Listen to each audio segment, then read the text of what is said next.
ఈ ఆసుపత్రి డాక్టర్లు అయితేనేమి సిబ్బంది అయితేనేమి మెడికల్ నాన్ మెడికల్ పారామెడికల్ అలాగే నర్సింగ్ స్టాఫ్ అయితేనేమి అందరం శుభాకాంక్షలు తెలిపినందుకు. అంటే ఆసుపత్రి 20 సంవత్సరాలు అయింది ప్రారంభించి. ఇప్పటికే 1989లో అప్పటి ముఖ్యమంత్రి వర్యులు తెలుగుదేశం పార్టీ వ్యవస్థాపకులు విశ్వవిఖ్యాత నట సార్వభౌమ కలప్రపూర్ణ డాక్టర్ పద్మశ్రీ నందమూరి తారక రామారావు గారు ఆనాడు ఆసుపత్రికి శంకుస్థాపన చేయడం, అదే అనివార్య కారణాల వల్ల 10 సంవత్సరాల తర్వాత 2000లో పూర్తి కావడం, తర్వాత దినదినాభివృద్ధి చెందుతూ 40 పడకల ఆసుపత్రితో మొదలయ్యి ఇవాళ 715 పడకల ఆసుపత్రిగా అభివృద్ధి చెందడానికి మరి ఎంతోమంది వాళ్ళ కృషి నాకంటే ముందు చైర్మన్లు కావచ్చు, బోర్డు ట్రస్టీస్ కావచ్చు, అందరూ కూడా వాళ్ళంతా డాక్టర్లు, కొంతమంది ఆసుపత్రి ప్రారంభోత్సవం నుంచి కూడా ఇన్సెప్షన్ నుంచి కూడా ఆసుపత్రితో ముడిపడి ఉన్నారు. వాళ్ళందరి యొక్క శ్రమకు ఫలితమే ఈరోజు ఈ యొక్క ఆసుపత్రి మన భారతదేశంలోనే మొదటి 5 సింగిల్ స్పెషాలిటీ ఆసుపత్రి క్యాన్సర్లో ఒక స్థానం సంపాదించుకున్నందుకు మీ అందరికీ నా కృతజ్ఞతలు, అలాగే మీ అందరికీ నా అభినందనలు తెలియజేసుకుంటున్నాను. అలాగే పాలకవర్గం, మా వర్గం ఎటువంటి విషయాల్లో కూడా డాక్టర్ల కోరికల మేరకు, మా సైంటిఫిక్ బోర్డు వాళ్ళ కోరిక మేరకు రోగుల యొక్క ఏదైతే వ్యాధిగ్రస్తులు ఉన్నారో వాళ్ళ అందరూ ఏదైతే ఆశిస్తున్నారో మన ఆసుపత్రి నుంచి, అన్ని ఆసుపత్రులకు ధీటుగా ఆసుపత్రిని ఏ కార్పొరేట్ ఆసుపత్రికి కూడా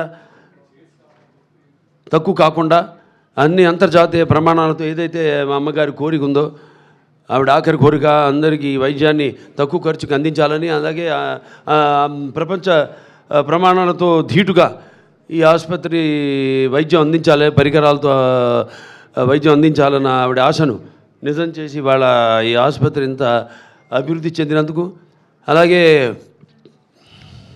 ముఖ్యంగా ఈ ఆసుపత్రి వాళ్ళ చూస్తున్నాం మన రోగుల సంఖ్య పెరుగుతూ పోతుంది. అలాగే ఆసుపత్రి యొక్క అవసరాలను దృష్టిలో ఉంచుకుని మన నార్త్ బ్లాక్ కూడా మనం ఎక్స్పాన్షన్కి వెళ్తున్నాం. అలాగే అక్కడ తుళ్ళూరులో కూడా కొత్త ఆసుపత్రి ఎక్స్కవేషన్ పూర్తి కావచ్చుంది. ఇంకొక 4-5 రోజుల్లో పూర్తి అయిపోతుంది. తర్వాత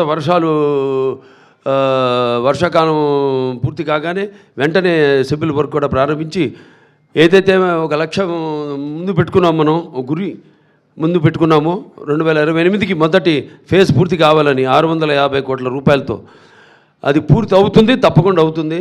ఆ తల్లిదండ్రుల దీవెనలు, ఆశలు, వాళ్ళ ఆశీస్సులు, అలాగే సంకల్ప బలీయం, ఇక్కడ పనిచేసే ప్రతి ఒక్కరి యొక్క సంకల్ప బలీయం, మా పాలకవర్గం ఏదైతే ఉందో వాళ్ళ సంకల్ప బలీయం తప్పకుండా అది నెరవేరుతుంది అని మీ అందరూ తెలియజేసుకుంటున్నాను. అలాగే వయసు అన్నది జస్ట్ ఇట్స్ నంబర్ నా దృష్టిలో. అందుకే అంటుంటాను, హిందువులు కూడా అన్నా అంటే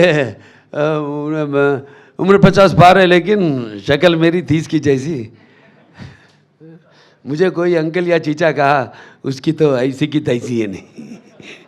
సో నథింగ్, అందరూ అక్కడ వయసుతో పని లేదు. సో చేసుకుంటూ పోవడమే, ఆ భగవంతుడు ఇచ్చిన అవకాశాన్ని మనం ఉపయోగించుకుంటూ దాన్ని మనం చేతుల్లో ఉంది, ఎంత భగవంతుడి చేతుల్లో ఉండదు. కొంత మమాత్మ సర్వభూతాత్మ అంటాం, మా నాలో ఉన్న ఆత్మే అన్ని జీవరాశుల్లో ఉన్నవి. అందుకే అంటాను నేను, ఆ చార్ల్స్ మెకేది కూడా అప్పుడు కోట్ చేయడం జరిగింది. ఏంటంటే, you have no enemies you say but alas my friend your boast is very poor అని. They are some who mingle in the fray of work the greatest enjoy but which they must have made force, and those who have none is small is something they have achieved in life. So ఉంటారు. మనం మన పని మీద మన శ్రద్ధను కేంద్రీకరించుకుని, మన దృష్టిని కేంద్రీకరించి మనం ఆ పనిని నెరవేర్చినప్పుడు అవే మనకు ఆశీస్సులు అవుతాయి అని నా దృఢ సంకల్పం. అలాగే ఈ ఆసుపత్రి ముందుకు తీసుకెళ్తున్న ప్రతి ఒక్కరు కూడా, మా పాలక వర్గానికి అయితేనేమి, మా బోర్డు మెంబర్స్కి అయితేనేమి, అలాగే డాక్టర్స్కి అయితేనేమి, అలాగే non doctors, non medical, paramedical, nursing సిబ్బంది అందరూ కూడా సిబ్బంది అందరూ కూడా నా కృతజ్ఞతలు తెలియజేసుకుంటూ, ఇలాగే ఇంకా భగవంతుడు నాకు ఆయుష్ని అంటే మన గురువుగారు వచ్చారు, ఆయన ఆశీర్వదించారు అన్నారు. ధన్వంతరి గరుత్మంతం ఫణి రాజాంచ కౌస్తుభం అచ్యుతం చామృతం చంద్రం స్మరే ఔషధ కర్మణి శరీరే జర్జరిపుతే వ్యాధిగ్రస్తే కళేబరే ఔషధం జాహ్నవితోయం వైద్యో నారాయణో హరి అంటాను. సో ఆ ధన్వంతరి ఔషధాల నుంచి నన్ను చాలామంది ఎప్పుడు ఏదో కోవిడ్ వచ్చినప్పుడు కూడా అడిగారు, అదేది అక్కడక్కడ నెల్లూరులో లేహ్యం ఏదో ఇస్తుంటే కోవిడ్కి ఇది పనిచేస్తుందా అంటే తప్పకుండా పనిచేస్తుంది అన్నాను. ఎలా చెప్పగలుగుతారంటే దానికి ఇంకోటి చెప్పాను, కూతుపుడు కానీ మరల మాతం కానీ గుండె తల్లడపాకు కానీ ఆకులు అవి దేనికి వాడతారు, అది వేరే విషయం. సో అలా ఇవన్నీ నాకు తెలిసి చదువుతాను పుస్తకాలు బాగా. సో నమ్మకం ఉండాలి ముందు, ఏదైనా నమ్మకం ఉన్నప్పుడు ఏదైనా నిజం అవుతుంది. అదే నమ్మకం మన Basavatarak Indo American cancer hospital research institute ఇవాళ ఇక్కడికి వస్తున్నారంటే ఇది ఎంతో ట్రామాకి సంబంధించిన వ్యాధి. ఇది సగం మంది దాంతోనే చనిపోతారు. అటువంటిది ఇక్కడ రావడం, వాళ్ళు ఇందులో గడుగు పెట్టగానే ఒక ఆలయంలో గడుగు పెట్టాము, ఇక సగం మా వ్యాధి నయమైంది, మిగతాదంతా ఇక మన చేతుల్లో ఉంది. వాళ్ళకి ఆ ధైర్యం రాగానే ముందు వాళ్ళు మనతో కోఆపరేట్ చేయడం, అది చాలా ముఖ్యం ఈ వ్యాధికి. అలాగే ఇక్కడ మన క్యాంప్స్ అన్నీ నిర్వహించడం, 2 మొబైల్ క్లినిక్స్ ఉన్నాయి, వాటిలో మరి మారుమూల గ్రామాలకు వెళ్ళడం, స్పాన్సర్ చేయడం, కొన్ని ఊళ్ళను దత్తత తీసుకోవడం, మరి వాళ్ళ అవగాహనను పెంపొందించడం, అలాగే వాళ్ళకి స్క్రీనింగ్ చేసి మరి వారికి క్యాన్సర్ స్టేజ్ని బట్టి అక్కడికక్కడే మందులు ఇవ్వడం, లేకపోతే అది పండిపోతే మరి వాళ్ళని ఇక్కడికి ఆసుపత్రికి రమ్మని చెప్పడం, వాళ్ళని ఆన్లైన్లో రిజిస్టర్ చేయడం, వాళ్ళు రాకపోయినా వాళ్ళకి మళ్ళీ మరి గుర్తు చేయడం రమ్మనమని, ఇక్కడ మళ్ళీ వాళ్ళకి ముందు రేడియేషన్ అయితేనేమి, లేకపోతే సర్జికల్ అవసరమైతే సర్జరీ అయితేనేమి ద్వారా వాళ్ళకి వైద్యాన్ని అందించడం జరుగుతుంది. సో అలాగే ఈ ఆసుపత్రి ఎంతోమంది దాతలు ఉన్నారు. ఇక్కడ సీతారామరాజు గారు ఉన్నారు. ప్రతి సంవత్సరం ఏదో నా పుట్టినరోజుకైనా కానీ నాన్నగారి జయంతికి అయితేనేమి ఆయన ప్రతిసారి 1 లక్ష రూపాయలు ఆసుపత్రికి డొనేట్ చేయడం. అలాగే కాకర్ల రాఘవేంద్రరావు గారు ఉన్నారు. వారి నాడు 10 లక్షల రూపాయలు ఆసుపత్రికి ఇవ్వడం జరిగింది. అలాగే మన త్రివేణి స్కూల్స్ వాళ్ళు నిజంగా హ్యాట్స్ ఆఫ్. ఆ పిల్లలు వాళ్ళు కలెక్ట్ చేసి 1,10,114 రూపాయలు పిల్లలంతా కూడా హ్యాట్స్ ఆఫ్. యువతరానికి ప్రతినిధులు, నవతరానికి నాయకులు, భావితరానికి భారతదేశపు మహాశక్తి యువకులు. ఈరోజు వాళ్ళంతా కూడా వాళ్ళ కాంట్రిబ్యూషన్, వాళ్ళందరూ కూడా స్టేట్లో మంచి వాళ్ళ చదువుల్లో వాళ్ళ యొక్క ప్రతిభను చూపించి వాళ్ళు ఎంతో నైపుణ్యాన్ని కనపరిచి మరి మంచి స్థానంలో మంచి పేరు ప్రఖ్యాతలు తీసుకొచ్చుకున్నారు. వాళ్ళకే కాదు, నేహాభికరణ సూక్తి ప్రతివాయన విద్యతే స్వల్పమస్య ధర్మస్య త్రాయతే మహతో భయాత్ అంటాం. అలాగే పరివర్తిని సంసారి మృత కోన జాయితే సజాతు అయిన జాతిని యాతి వంశ సమున్నతిని. ఇలాంటి వాళ్ళు ఎవరైతే కేవలం వాళ్ళ పుట్టిన గ్రామానికి అయితేనేమి, వాళ్ళ తండ్రులు పుట్టిన గ్రామానికి అయితేనేమి, లేకపోతే వాళ్ళ కుటుంబానికి అయితేనేమి, లేకపోతే వాళ్ళకి చదువు నేర్పిన వాళ్ళ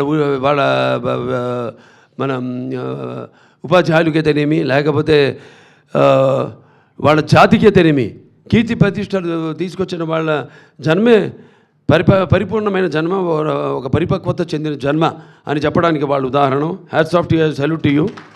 అలాగే ఇక్కడ పాత్రికేయులందరూ కూడా నా కృతజ్ఞతలు తెలియజేసుకుంటాను. నేను ఏం చేసినా మేము దాన్ని జనాల్లోకి బహుళ ప్రాచుర్యం చేసి జనంలో మాతో పాటు అవగాహన తీసుకొస్తున్న పాత్రికేయ సోదరుమణులు అందరూ కూడా, ప్రింట్ అండ్ ఎలక్ట్రానిక్ మీడియా వారందరూ కూడా నా కృతజ్ఞతలు తెలియజేసుకుంటూ, ఇక్కడ నేనే కాదు అందరూ కూడా ఆ భగవంతుడు ఇక్కడ వైద్యో నారాయణో హరి అంటారు. మంచి ప్రతిభ పాఠబలు గల వైద్యులు ఉన్నారు ఇక్కడ. అలాగే ఎంతో అనుభవం ఉన్న సిబ్బంది ఉంది ఇక్కడ. అలాగే నర్సింగ్ స్టాఫ్, మీరందరూ కూడా మనందరూ కూడా ఆ భగవంతుడు అష్టైశ్వర్యాలు సుఖ సంతోషాలు ఇవన్నీ మామూలే. కానీ సంపూర్ణ ఆయుష్ ఆయురారోగ్యాలకు మందు మనకి ప్రసాదించాలని మన సేవలను ఇంకా ముందు ముందు కొనసాగించడానికి ప్రసాదించాలని ఆ భగవంతుని మనస్ఫూర్తిగా కోరుకుంటూ ఇక ప్రపంచ పరిస్థితి చూస్తున్నాం. సో ఇక శాంతి మంత్రాలు దిక్కు మనకి శాంతి ఓం సోమ సద్గమయం తమసమ జ్యోతిర్గమయం మృత్యోరమ అమృతంగమయ ఓం సర్వేషాం సస్తిర్భవతు సర్వేషాం శాంతిర్భవతు సర్వేషాం పూర్ణభవతు ఓం శాంతి శాంతి శాంతి శంభో ఓం శివ శివ శివ శివ శివ శివ నారాయణ నారాయణ నారాయణం స్వస్తి ప్రజాభ్య పరిపాలంతే న్యాయణ మార్గేణ మహి మహేష గోబ్రాహ్మణేభ శుభమస్తు లోక సంస్థ సుఖినో భవంతు ఓం తచ్చ వివరాం రుణిమే గాతో వైజ్ఞపతే దైవీ స్వస్తిరస్తున స్వస్తిర్మానుషే భవ ఊర్ధ్వం జగాతు భేషం షన్ను అస్తు ద్విపదే శం చతుష్పదే ఓం సర్వేషాం సస్తిర్భవతు సర్వేషాం శాంతి భవతు సర్వేషాం పూర్ణభవతు సర్వేషాం మంగళభవతు సర్వే సంతు సుఖినః సర్వే సంతు నిరామయः సర్వే భద్రాణి పశ్యంతు మా కశ్చిత్ దుఃఖభాగ్ భవేత్ లోక సమస్త సుఖినో భవతు సర్వే జనాః సుఖినో భవంతు సమస్త సన్మంగళాని భవంతు ఓం శాంతి శాంతి శాంతి. ఓకే, జై హింద్, జై భారత్.